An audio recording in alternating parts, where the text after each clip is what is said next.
Olá, começa agora mais um programa da TV CREA Minas, que nesta edição destaca o horário de verão. Quais os benefícios desta medida sob o ponto de vista técnico? No estúdio, a gente bate um papo sobre a segurança energética do Brasil. Vamos falar também sobre a fiscalização do CREA Minas nos postos de combustíveis e ainda segurança alimentar. É agora, não saia daí.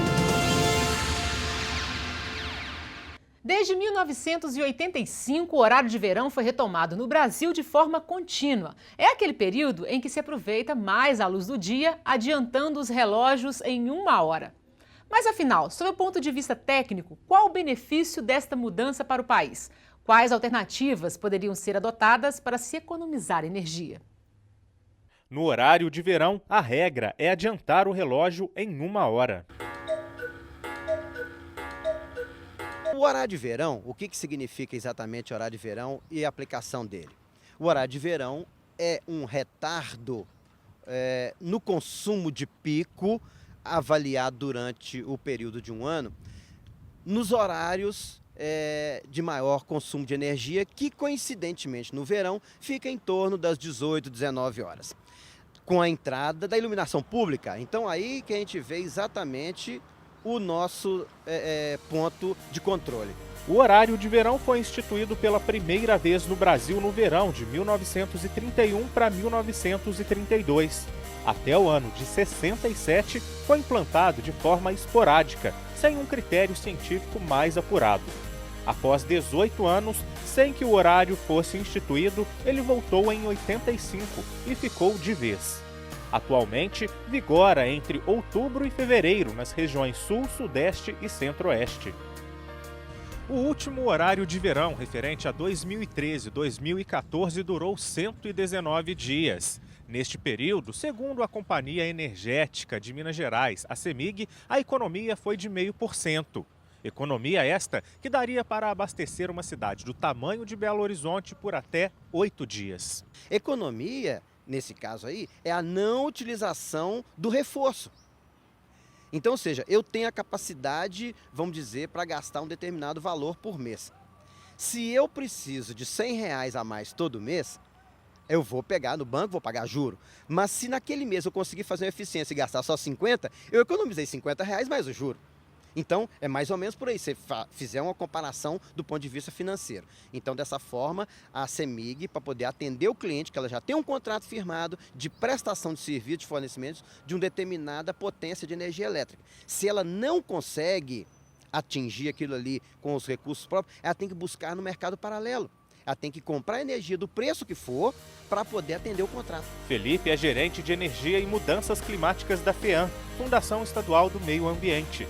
Ele afirma que, de fato, o horário de verão reduz a demanda por energia no período mais crítico do dia, ou seja, das 6 da tarde até as 9 da noite, quando o consumo por toda a população provoca um pico denominado horário de ponta. O diferencial este ano é a estiagem que atinge principalmente a região sudeste do país. Por isso, a Fundação vem tomando providências e criou o Plano de Energia e Mudanças Climáticas de Minas Gerais, que até o fim deste ano deve ser entregue ao governo. O que acontece é que nesses 2 últimos e até 3 últimos anos, nós estamos com a capacidade de geração de energia elétrica abaixo da capacidade, então temos que recorrer a outras fontes de energia. E no estado de Minas Gerais, isso é crítico em função de ser até considerado um grande reservatório de água para a produção de energia elétrica, até para o Brasil como um todo. Então, o que o Plano de Energia e Mudanças Climáticas visa trabalhar? A gente precisa ter todas as informações técnicas e científicas para que as políticas públicas incluam agora o que a gente considera que são as variáveis das mudanças do clima. Esses 2 ou 3 anos, eles sempre foram atípicos, agora eles estão ficando mais típicos. Ou seja, esses períodos de seca e estiagem estão ficando mais frequentes e mais intensos. E isso deve ser incorporado ao planejamento energético do Estado nos próximos anos. Por isso mesmo, soluções alternativas precisam ser pensadas. Nós devemos investir, então, em tecnologias que utilizem outros tipos de geração de energia, como a eólica, solar, dentre outras. E também melhorar os nossos sistemas de iluminação. Então, ou seja, a partir do momento que eu reduzir a potência consumida para iluminação e para aquecimento de água a tomar banho, eu não precisaria fazer investimentos. Então, ou seja, na verdade, nós temos uma complementação dessa matriz energética com uma fonte hoje que é muito cara, que é a termoelétrica. O assunto sempre dividiu opiniões, mas em uma coisa todos concordam: é preciso pensar alternativas para atingirmos a segurança energética. Para falar sobre o assunto, eu converso agora com o engenheiro eletricista, mestre em energia solar e especialista em energia eólica, Alexandre Eringer, Lisboa. Alexandre, prazer tê-lo aqui no programa. É meu. Então, quando a gente fala em segurança energética, explica para a gente essa importância. Segurança energética é um meio de assegurar que a sociedade que não haverá energia, falta de energia, quando os momentos que ela precisar.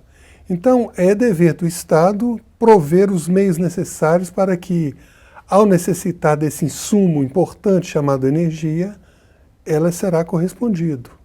Então, o planejamento energético é feito baseado nisso. Mas antes seria muito importante a gente conceituar o que é energia. É porque a gente às vezes pensa em energia elétrica, mas temos uma gama de opções, né? Exatamente. Quando a gente associa energia, a gente já pensa direto na energia elétrica, na luz, na tomada da nossa casa, não. Mas energia são todos aqueles meios necessários para você fazer um trabalho, do ponto de vista termodinâmico, não vamos entrar nesse assunto aqui, mas você tem aqueles insumos que é necessário para fazer um determinado bem que compõe o seu bem. Bom, então nós temos energia da forma térmica, que é produção de calor para devidos fins, produção de vapor, produção de água quente, no caso. E tem a energia elétrica, essa que é o meio mais utilizado hoje. Nós temos energia eletromagnética, nós temos vários outros tipos de energia, energia química dos alimentos, das baterias. Então, o conceito é bem mais amplo. Então, como a gente fala, matriz energética de um país significa a disposição, o que o país tem na sua carteira, né, no seu portfólio, quais formas de energia ele tem para oferecer à sociedade. De uma forma resumida, como é que é essa matriz energética do Brasil hoje e em Minas? Explica para a gente. Bom, matriz energética significa que nós temos quais formas de energia nós temos disponibilizadas para a sociedade. Então nós temos, no Brasil, as principais são a energia da biomassa, tá? Que é que vem dos derivados de cana-de-açúcar, da lenha. Nós temos a do petróleo e combustíveis fósseis. Nós temos a energia hidráulica, que é responsável pela nossa hidroeletricidade. E nós temos outros, né, outros tipos, né, como restos de indústrias, restos da transformação de... A gente tem um pouco de eólica também no Nordeste. Isso, nós temos a energia eólica, que é uma forma de produzir energia elétrica, nós temos a energia nuclear, que também é outra forma de produzir eletricidade. Então nós temos à disposição nossa várias fontes de energia. Tá? O Brasil, ele tem mais do que cerca de 44% da matriz energética brasileira provém de fontes renováveis, o que é uma grande vantagem competitiva. Enquanto o resto do mundo, né, a maioria do mundo civilizado, país da OECD, eles usam apenas 15% a 18% da matriz renovável, o resto é de combustíveis fósseis e nuclear. Agora, a gente hoje, mesmo a gente tendo essa vantagem, a gente hoje está vivendo um problema com a falta de água. Exatamente. Né? Então, eu queria que você explicasse para a gente um pouquinho sobre isso e falasse um pouco da energia solar, por exemplo. Seria uma solução? Por que é pouco utilizado? É difícil? Explica para a gente. Sim, vamos lá. Bom, falando da matriz elétrica, a matriz elétrica é uma variante da energia, a eletricidade. O Brasil, ele optou por um modelo chamado de hidrotérmico. Ou seja, a nossa produção elétrica provém principalmente da fonte hidráulica com complementação térmica. Então, antigamente o planejamento do Brasil era feito de maneira a fazer grandes usinas com barragens de acumulação. Isso para quê? Para que você acumulasse água ao máximo possível, para nos períodos de seca você usar esse acúmulo, essa represa, para produzir energia elétrica. Bom, e nos momentos onde tivesse um problema de falta de água, acionaria as termoelétricas. Que é o que aconteceu lá em São Paulo. São Paulo, aquela água está faltando água principalmente para consumo. Né? Para consumo que é um problema muito mais grave. No Brasil, como nós temos, com o passar dos anos, a gente começou a fazer menos usinas usando acumulação e mais usinas que a gente chama de fio d'água. Esse problema ficou um pouco mais complicado, porque para você fazer uma hidrelétrica hoje, não é uma coisa fácil. Você tem uma grande problema ambiental ao fazer usina, porque realmente alaga o rio, etc. Questão social também, a sociedade dá muito problema social. Então, hoje, a sociedade, para você fazer uma hidrelétrica, é mais complicado. Mas isso induz um outro problema ambiental. Ao não fazer essa hidrelétrica, você é obrigado a usar a termoelétrica, que pode ser tanto através de gás natural, óleo combustível ou nuclear. Entendeu? Então, nós estamos com um problema sério. O que aconteceu agora foi que, como a nossa matriz elétrica predominantemente é hidráulica, e hoje não chove, as barragens estão no limbo, foi a maior seca dos últimos 70 anos, a gente teve que acionar as termoelétricas ao máximo. Né? Conseguimos, e felizmente nós conseguimos manter, não conseguimos chegar a um racionamento, né? O sistema com a maior oferta de linha de transmissão que foi feita nos últimos 10 anos, nós conseguimos equacionar o problema, né? Mas que vai ficando cada vez mais complicado se essa chuva não vier, porque já vai ser o terceiro ano seguido que não chove. Bom, então, com relação às alternativas, o que a gente chama a energia solar, a eólica, a biomassa, a gente considera no nosso jargão de energia como fontes complementares, porque a nossa grande base continuará sendo a hidráulica. Tá? O que pode fazer a solar e a eólica são complementar a nossa matriz de modo a você não exigir demais das termoelétricas e nem das hidráulicas. Ou seja, vamos fazer um exemplo bem prático. Imagina que você tem uma grande caixa d'água, que é a nossa reserva energética, a nossa segurança energética. Cada fonte dessa, como a solar, como a eólica, elas despejariam um pouco d'água dentro dessa grande caixa d'água. O problema da eólica é que ela despeja só água, mas não é um momento, você não consegue prever de que hora que ela vai jogar água. Então, por isso que o nosso sistema elétrico é todo interligado. Então, a porção de energia eólica que você joga nesse sistema, ela é relativamente pequena em relação ao todo, o hidráulico. A solar também da mesma forma. Elas são fontes complementares, porque à medida que ela vai jogando, vai produzindo, ela vai jogando nessa caixa d'água. Tá? Então, qualquer contribuição é bem-vinda. Mas falta investimento nisso? Porque você falando, é pouco, e você acredita que não teria condição de ser o macro. Sim. Mas poderia haver mais investimento nisso? Porque a gente imagina um Brasil tão grande com tanto sol. Não. O Brasil, no ponto de vista solar, tem muito ainda para crescer.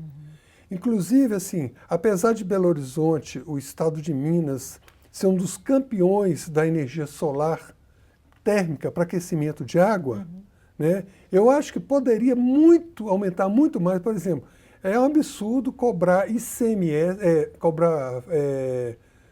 o IPTU, aumentar o IPTU de quem tem sistema solar em casa, porque isso parece ser um luxo. Não, pelo contrário, devia ter até um incentivo. Uma questão sustentável, né? Exatamente, porque apesar desses painéis não produzir eletricidade, mas eles produzem calor, energia térmica, que no final da conta representa uma economia de energia elétrica, que hoje nós usamos energia elétrica para aquecimento, que é um nonsense do ponto de vista termodinâmico, né? Agora, Alexandre, para a gente encerrar, eu queria que você falasse um pouco, então, resumidamente, essa questão então, da nossa segurança energética. A gente sabe que o Brasil tem muita água, tem a parte hidráulica, mas a gente precisava de investir um pouco mais nessas alternativas. Você acha que seria para o futuro, pensando no futuro? O que é mais necessário fazer do que usar esse lado da oferta, ou seja, vamos procurar aumentar a oferta, é concentrar na demanda. Onde nós estamos gastando energia, como que a gente está gastando, que o mais importante disso chama eficientização energética. Nós temos que procurar saber os nossos processos de gasto de energia, se eles estão corretos ou não, o que nós estamos produzindo é bom ou não. Uma vez você resolvendo, a nossa demanda está bem equacionada, está bem racionalizada, está bem eficiente, aí nós temos que procurar o lado da oferta. Quais são as fontes que menos poluem, que têm o maior retorno social a um menor custo também, que nós temos que olhar o custo também, não basta só social. Então são essas questões que nos vão embasar para fazer um projeto de segurança energética que realmente, que a pior coisa é faltar energia num processo, num país que precisa de energia. Embora não é só energia, você precisa de capital, mão de obra, tecnologia, tudo para que funcione bem para poder a sociedade funcionar direito. Uma última pergunta. O gás seria também uma opção boa? A gente vê que em Belo Horizonte está começando uma instalação grande. Isso seria uma saída também para essa troca? Todas as fontes, a gente não pode santanizar nenhum tipo de fonte de energia. O gás, a disponibilidade do gás, ele serve para, tanto automotivo como para aquecimento, né? E o uso dele para aquecimento, ele tem o gás natural hoje, ele não pode dizer que é limpo, né? Como é muito exagero. Porque ele produz CO2 também no processo de combustão. Mas ele tem vantagens ambientais muito maior do que outros combustíveis. Então, seria muito importante que essa rede de gás se estendesse ao máximo possível, inclusive para aquecimento, aquecimento de água. Porque fica muito nonsense você fazer termoelétrica movida a gás, que tem um gasto, tem uma ineficiência energética grande. Aí você transforma a eletricidade, aí chega a eletricidade e transforma de novo em calor. Esse processo todo você tem um grande gasto energético, um grande desperdício. Então, se for diretamente do gás em calor, para o aquecimento, você tem um grande ganho. Ok, professor, muito obrigada pela participação aqui no programa, viu? Muito obrigado, e volte mais vezes. Agradeço.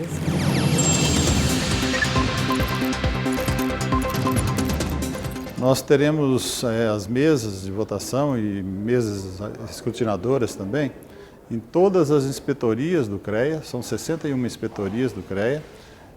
Nos escritórios do CREA, são 19 escritórios que nós vamos contar. Votam todos os profissionais do sistema que estejam em dia com o sistema, ou seja, ele deve estar em dia até o dia 20 de outubro, já que as eleições estão marcadas para o dia 19 de novembro. Então, 30 dias antes, ele tem que estar em dia com o sistema.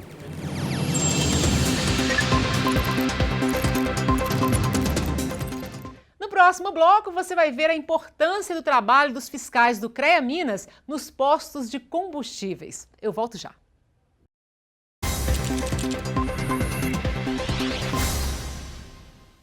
Existe uma área da engenharia que cuida da mais essencial das nossas necessidades. Ela está em cada etapa que envolve a qualidade e a produtividade das nossas lavouras, rebanhos e produtos agroindustriais. A agronomia. Ela também estuda o uso sustentável da nossa flora e fauna e atua na preservação do meio ambiente. Agronomia e CREA Minas. Avançar com visão do futuro. Existe uma área fundamental para que a vida funcione e cada um tome a direção correta. A agrimensura transforma os dados geográficos e físicos de uma região nas cartas e mapas que orientam nosso dia a dia. Também faz medições de solos e de relevos para que a construção de prédios, estradas, barragens, redes de água, esgoto e de energia seja possível. Agrimensura e CREA Minas. Avançar com visão do futuro. Estamos vivendo um momento único. Mais do que nunca, é hora de debater e encontrar caminhos para questões fundamentais. O papel de cada um é muito importante. O CREA já está fazendo a sua parte. As câmaras temáticas do CREA Minas foram criadas para oferecer estudos e propostas para grandes temas como mobilidade urbana, rodovias e valorização profissional. Uma valiosa contribuição para um futuro mais justo e economicamente sustentável. Existe uma área que, de alguma forma, está relacionada a tudo o que acontece à nossa volta. Ela projeta e executa edificações, pontes, viadutos, estradas, barragens e toda a infraestrutura urbana. Seu trabalho também é fundamental para proteger o meio ambiente dos impactos causados pelas atividades humanas. A engenharia civil é a concretização de muitos dos nossos sonhos. Engenharia Civil e CREA Minas. Avançar com visão do futuro. Estamos vivendo a era da conectividade. Um tempo onde a informação é tudo. Estar preparado é fundamental. O CREA acredita nisso. O CREA Minas facilita o acesso, amplia a troca de informações e atende cada vez melhor a sociedade, as empresas, aos profissionais da agronomia, da engenharia e das demais áreas tecnológicas. São muitos os canais, escolha o seu. O que é preciso para que novas minas sejam descobertas? Como garantir a construção de grandes obras como túneis, barragens, reservatórios, estradas, ferrovias, pontes e loteamentos? A engenharia de Minas e a geologia cuidam para que tudo isso seja possível com qualidade e total segurança. Engenharia de Minas, Geologia e CREA Minas. Avançar com visão do futuro. Quando falamos em segurança alimentar, logo vem à cabeça o direito de todos ao alimento. Mas só isso não basta. Esse alimento tem que ser de qualidade, em quantidade suficiente, com base em boas práticas, de forma sustentável e respeitando as diversidades culturais. Mas para que isso tudo seja atendido, é preciso cuidados técnicos. Uma produção assistida por profissionais e políticas públicas adequadas podem fazer toda a diferença. Confira. Frutas, verduras, legumes, grãos, carnes, queijos. Uma infinidade de produtos que podem ser encontrados todos os dias nos mercados e feiras livres.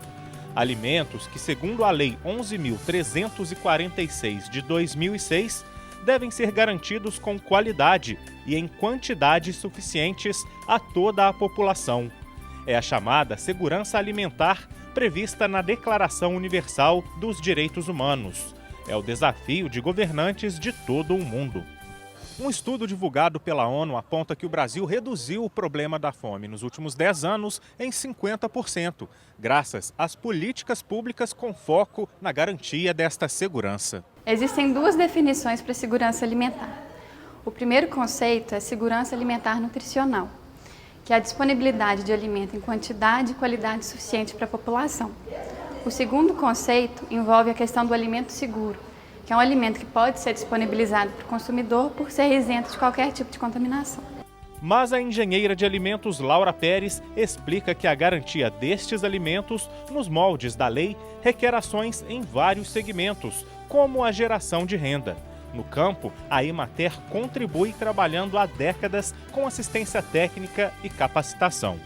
A gente viaja no estado todo, conhecendo as agroindústrias no estado, os agricultores que trabalham com essas agroindústrias e junto com o escritório municipal da Emater e com os escritórios regionais, a gente assiste esse produtor para trabalhar de uma forma mais segura com os alimentos na agroindústria.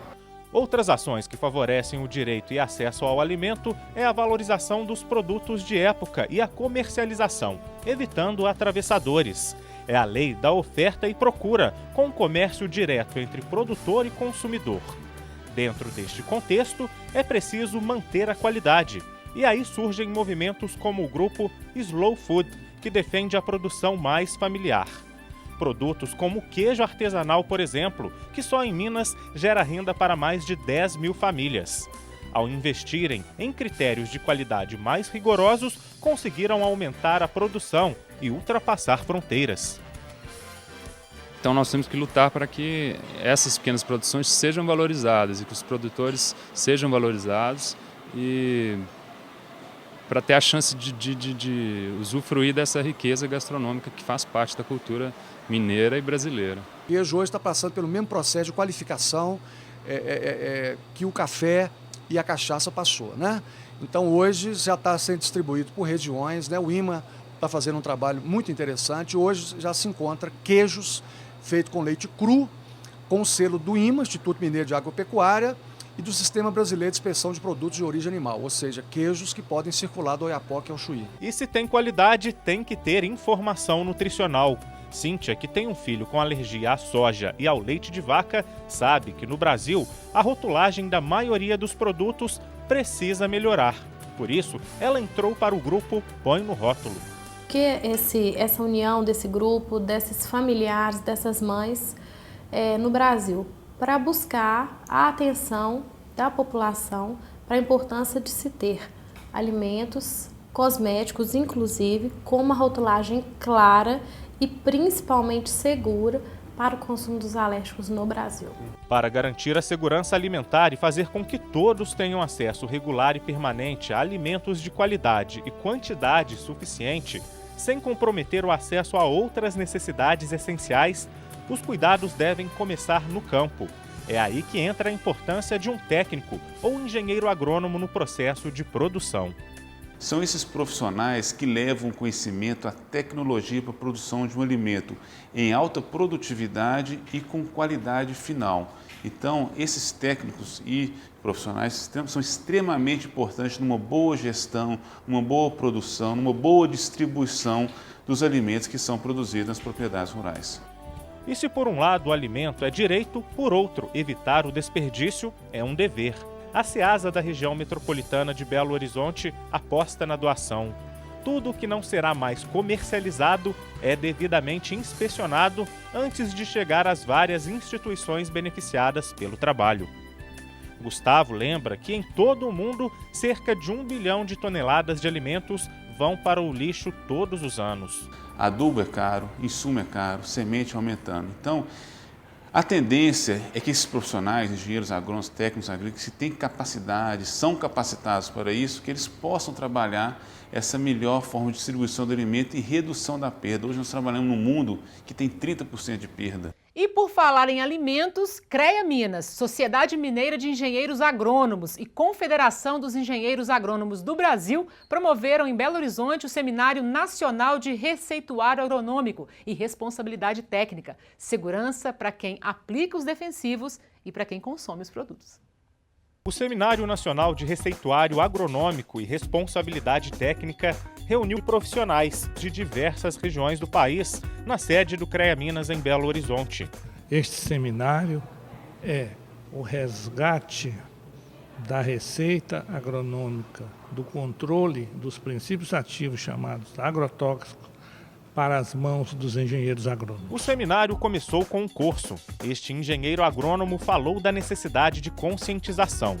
A Lei Federal de Agrotóxicos prevê que a prescrição de defensivos deve ser feita por um profissional habilitado. No entanto, o que se pratica hoje no mercado é o fornecimento do produto sem exigir a receita agronômica. E os palestrantes também enfatizaram que o engenheiro agrônomo deve ser capaz de sanar os riscos, avaliando o uso do princípio ativo utilizado, a dosagem correta para cada tipo de cultura, o equipamento utilizado e os cuidados na hora da aplicação. Isto equivale a dizer que uma mudança de postura das universidades assegura para os produtores que os novos profissionais estarão mais preparados para profissional e responsavelmente utilizar o receituário. O uso indevido e inadequado de defensivos agrícolas pode causar prejuízo a qualquer tipo de lavoura. Problema que também pode chegar ao consumidor. Afinal, alguns dos alimentos que mais recebem agrotóxicos, como o tomate, pepino, pimentão e morango, são facilmente encontrados na mesa do consumidor.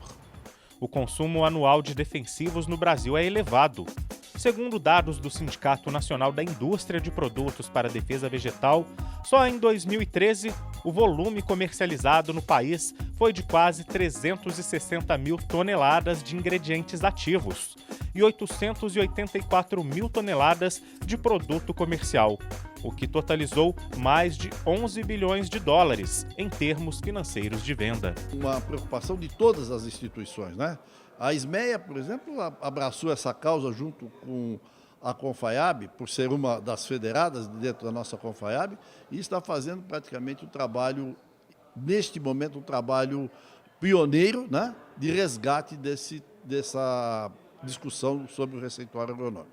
Quando você abastece o carro num posto de combustível, imagina que muitos dos equipamentos de lá passam pela vistoria, por exemplo, de engenheiros mecânicos? Pois é, e é para garantir a presença destes profissionais habilitados que o CREA Minas promove fiscalizações. Um trabalho importante para a segurança de todos. Confira. O mês de setembro foi marcado por inúmeras fiscalizações em postos de combustíveis. Ações de fiscais do CREA Minas que contribuem com a segurança de todos nós. Na capital mineira, o técnico em edificações Ramon Martins é um dos responsáveis por esta atividade e fala da importância. O CREA não visa fiscalizar os postos de combustível, ele visa coibir o exercício irregular da engenharia. Através do posto de gasolina, do posto de combustível, a gente consegue informações referentes a empresas que prestam manutenções técnicas. Essas manutenções elas só podem ser feitas por profissionais ou empresas habilitadas junto ao CREA. Durante a vistoria são verificados laudos que comprovam a presença de um responsável técnico na checagem de vários itens nos postos, como, por exemplo, a bomba de abastecimento. Se ela falha, o posto deixa de comercializar o combustível, então, periodicamente, vem o profissional para fazer a manutenção desse equipamento. Nos postos de combustíveis, vários serviços de manutenção precisam ser prestados por empresas habilitadas. E nesta conferência feita pelos fiscais do CREA, são observados pontos, como o local correto onde os dejetos são armazenados, extintores. Tem que ficar atento aqui ao manômetro, que ele é que mostra o período correto de estar fazendo a recarga.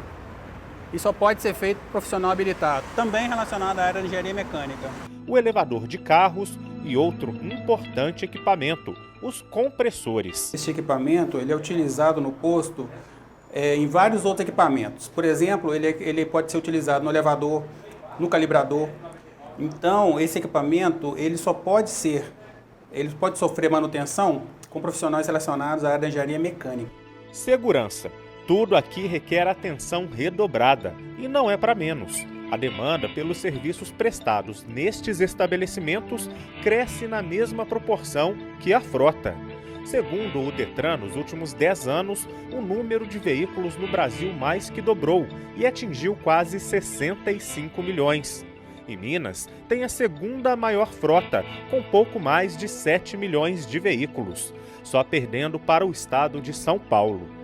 Para atender a todos eles, até 2010, Minas contava com 4.330 postos de combustíveis, de acordo com a Agência Nacional de Petróleo, e todos estão sujeitos à fiscalização.